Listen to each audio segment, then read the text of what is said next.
Hamısını bir danışacağım. Qeyd eləyər sizə. Başlayıram birinci Afrikada.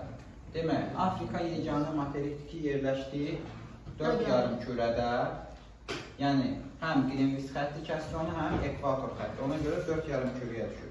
3 işıqlanma qurşağına düşür. Şimal mülayim, tropik və cənub mülayim işıqlanma qurşağı.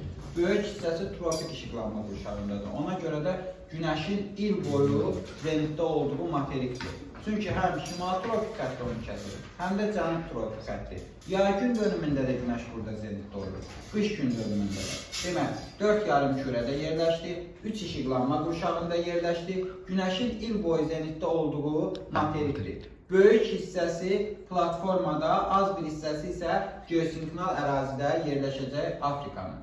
Afrikanın relyefini öyrənəndə bunu böləcəyik biz 2 yerə. Şimal-qərb hissə alçaq Afrika, cənub-şərq hissə yüksək Afrika olacaq. Şimal-qərb hissə alçaqdır. Burada həm yaylalar, həm ovalıqlar var. Ona görə deyəcəksən ki, burada həm akkumulasiya, həm denudasiya prosesi üstündür. Şimal hissədə çökmə süxurlar zəngindir. Çökmə süxur olduğuna görə burada neft, qaz ehtiyatları ilə zəngin olacaq. Əsasən Liviya burada neft ixracına görə fərqlənən ölkələrdir. Misirdə də neft ehtiyatları var. Afrikanın şimalında yeganə cavan dağ olan Atlas dağları yerləşir. Atlas dağları Afrika və Avrasiya litosfer tavalarının toqquşma, yəni konvergent sərhədində yerləşir. Atlas dağlarının ən yüksək nöqtəsi Tuqqaldır.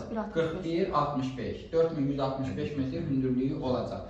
Atlas dağları Alp Himalay geosinkronal qurşağının ən qərb nöqtəsidir. Bax, diqqətli ol, bu tez-tez suallara düşür. Atlas dağları Alp Himalay geosinkronal qurşağının ən qərb hissəsi olacaq. Cavan dağı üzərində antiklonal və sinkronallar olacaq. 3 yarım kürədə yerləşir və 3 ölkə ərazisində. 3 yarım kürə, 3 ölkə. Hansı ölkələrdir desək, Mərakeş, Tunis və Əlcəzair ölkələrinin ərazisinə düşür. Atlas dağları fosforit ehtiyatları ilə zəngindir.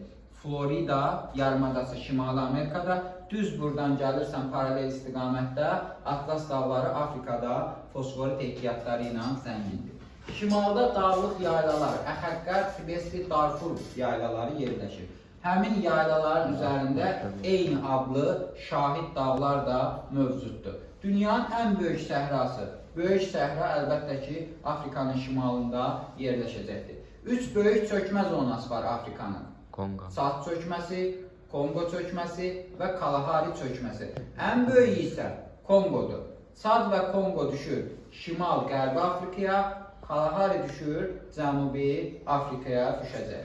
Demək, Kongo çökməsi Afrikanın ən böyük çökmə zonasıdır. Burada ardıcıl şəkildə sınmalar var. Bax, pilləkən kimi ardıcıl şəkildə. Buna deyirlər, yox, pilləvari faylar. Bu Horst-Graben'in fərqli versiyasıdır. Pilləkən kimidir. Necə ki, çayda teras olur.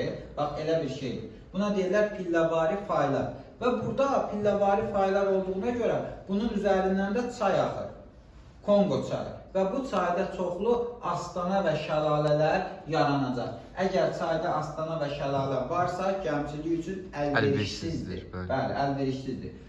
Alçaq təzyiq qurşağında ekvatorial iqlimdə yerləşir. İl boyu bol yağıntı alır. Mərkəzi Afrika, yəni Afrikanın mərkəz hissəsi rütubətlidir. İl boyu bol yağıntı alır.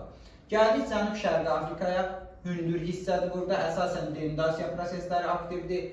Efiopiya yaylası, Şərqi Afrika yaylası burada yerləşir.